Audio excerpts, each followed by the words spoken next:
عزیزان گرامی وقار، نوجوان کو یہ چاہیے کہ حضور صلی اللہ تعالیٰ علیہ وسلم کے اخلاق پر اگر وہ چلنا چاہے تو میرے نبی سے پوچھے، آقا سب سے زیادہ برکت کون سے نکاح میں ہے؟ حضور نے فرمایا ان اعظم النکاح برکتن ایسرہ مؤنتن او کما قال رسول اللہ صلی اللہ علیہ وسلم۔ میرے آقا صلی اللہ تعالیٰ علیہ وسلم کی حدیث ہے، فرماتے ہیں سب سے زیادہ اس نکاح میں برکت ہوگی جس نکاح میں خرچہ کم کیا گیا ہو۔ حضور پاک صلی اللہ علیہ وسلم نے فرمایا۔ اب اس کا مطلب کنجوسی نہیں، بخالت نہیں، جس کی جتنی حیثیت ہے اس اعتبار سے کرے، اپنی حیثیت سے زیادہ ٹانگ بھی نہ پھیلائے، اور اللہ تعالیٰ نے نعمتیں دی ہے تو بخالت بھی نہ کرے، غربا اور مساکین کو خوب کھلائے۔ اس لیے کہ اللہ کے نبی صلی اللہ تعالیٰ علیہ وسلم کے تقریباً 11 نکاح، اس میں سب الگ الگ قسم کے ہوئے ہیں۔ جب حضرت خدیجہ سے نکاح ہوا تھا، حضور کی عمر 25 سال کی تھی اور آپ تجارت کر رہے تھے اور تجارت کا مال تھا، آپ صلی اللہ تعالیٰ علیہ وسلم نے جو نکاح فرمایا اس میں لوگوں کی دعوت بھی ہوئی۔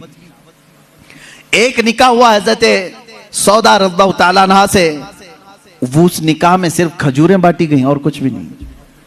پھر حضور صلی اللہ تعالیٰ علیہ وسلم نے حضرت زینب سے نکاح کیا، حضرت میمونہ سے نکاح کیا، اس میں تو بکرا ذبح کر کے ولیمہ کیا حضور پاک نے، اور اتنی بڑی دعوت کسی اور میں نہیں۔ کیوں؟ یہ میں حالات بتا رہا ہوں۔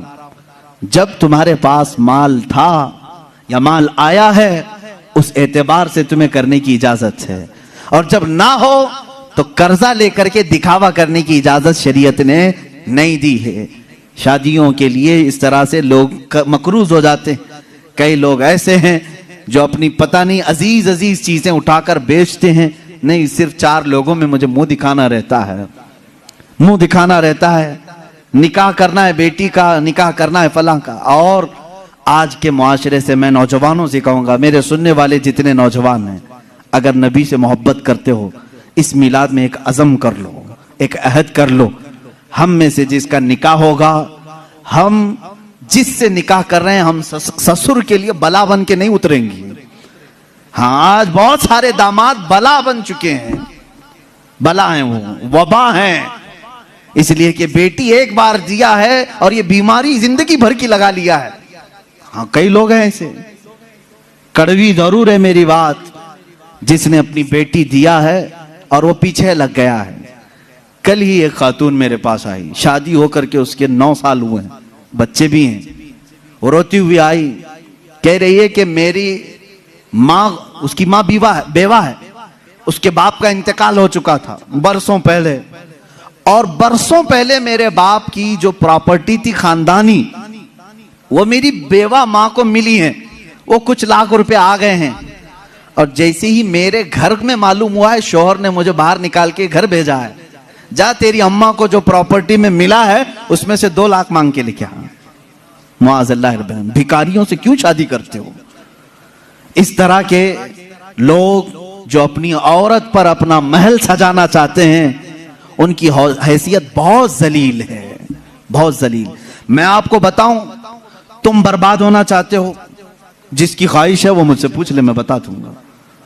توبہ استغفر اللہ، کوئی نہیں چاہے گا، ہر کوئی برکت کا راستہ ہم سے پوچھتا ہے، لیکن یہ راستہ بھی میں بتا دیتا ہوں، جو اپنا بزنس اور اپنی برکت سب برباد کرنا چاہتا ہے، اس کے لیے بعض بزرگوں نے فرمایا وہ اپنی بیوی سے زبردستی اس کا مال لے کر کے بزنس میں لگایا ہو، وہیں سے شروعات ہو جائے گی نحوست کی۔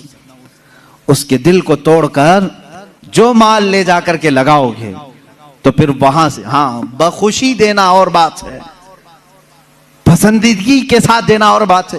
بہت سارے لوگ شادیوں کے بعد اپنی بیویوں پر دباؤ ڈال کر کے ان کا سارا زیور اٹھا کر لے جا کر رکھ دیتے ہیں اور اس پر تجارت کرنے کی کوشش کرتے ہیں۔ کہاں کی برکت؟ کسی کا دل رو رہا ہے اور تم اپنی دکان سجانے جا رہے ہو۔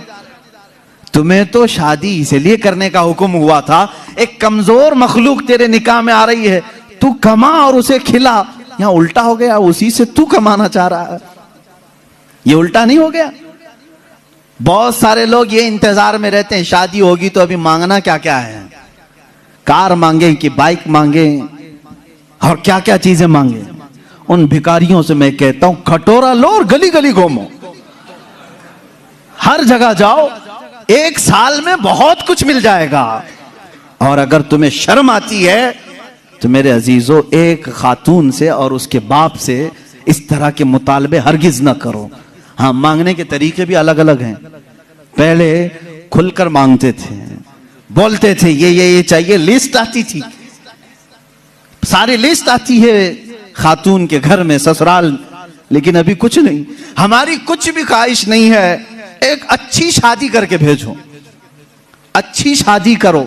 اچھی شادی کا مطلب ڈینیسن میں ہونا چاہیے، میں تو یہاں نام لے رہا ہوں، تم دبا کر کے اپنی خواہشوں کا ذکر کرو اور اسی میں دبے لفظوں میں ساری چیزیں ہوں۔ ہم کو کچھ مت دینا، اپنی بیٹی کو ہی جو کچھ بھی دینا ہے دے دو، ہم اس پر نہیں کہیں گے۔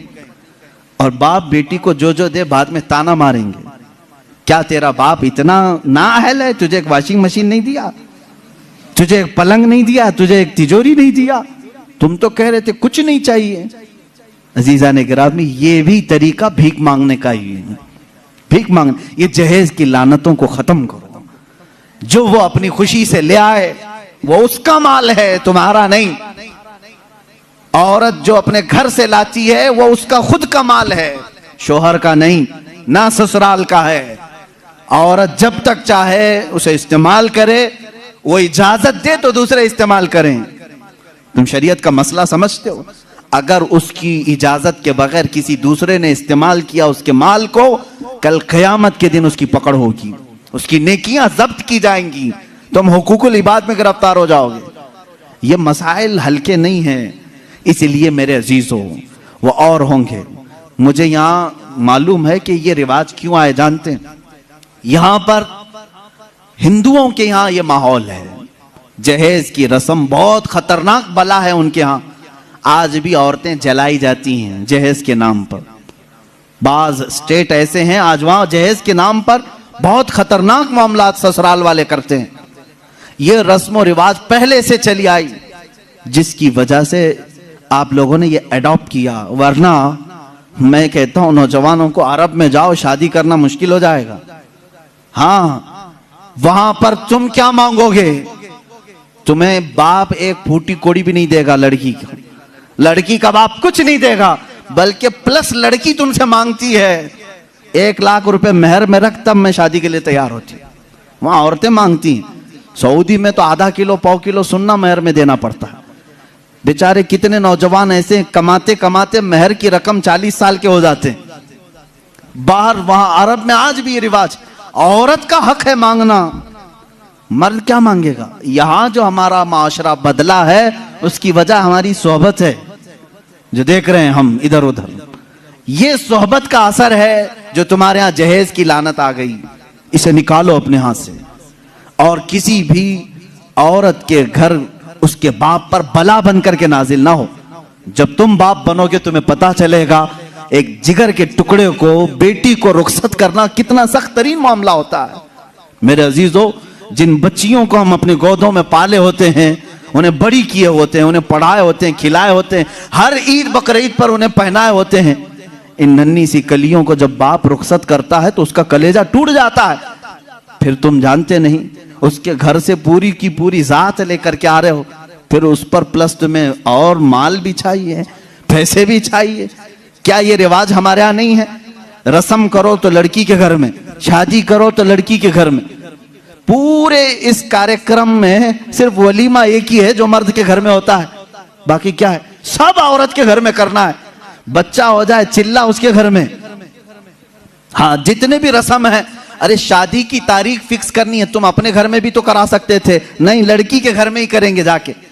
جب جب جائیں پورے خاندان کو لے کر اتر جائیں، راشن ختم ہو جائے۔ یہ بلا نہیں ہے تو اور کیا ہے؟ گھر کے کچن پر مصیبت نازل ہوتی ہے ہر مہینے 2 مہینے میں۔ یہ اس طرح کی حرکات کسی ایک گھر کے ساتھ جو ہو رہی ہیں، اس سلسلے کو کب ختم کریں؟